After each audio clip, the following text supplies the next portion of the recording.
Takže dneska si pripravíme domácu majonézu, pri ktorej použijeme štajerský tekvicový olej. Budeme potrebovať 2 vajcia. Môžeme začať. Na majonézu si budeme potrebovať oddeliť tieto vajcia.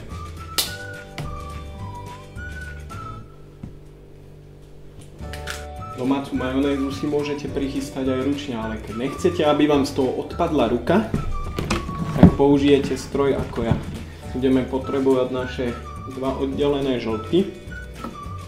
Pridáme trochu citrónovej šťavy.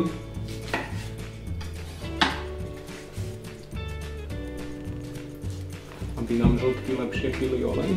A trochu na dochutenie podľa vlastného gusta horčice odporúčam dižonsku, ktorá je pikantnejšia ako obyčajná.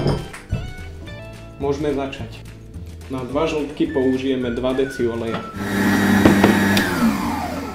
Majonézu máme skoro hotovú a na záver pridáme pravý štajerský tekvicový olej, asi tak za polievkovú lyžicu.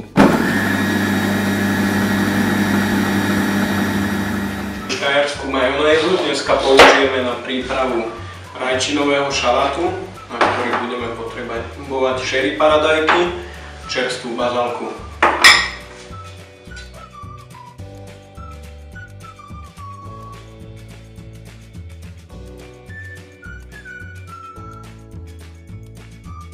Rajčiny aj bazálku máme nakrájané a môžeme tam pridať za lyžicu našej domácej štajerskej majonézy. Všetko to spolu premiešame a na záver si to ešte môžeme dochutiť podľa vlastného gusta, soľ, koreň, trochu čerstvého cesnaku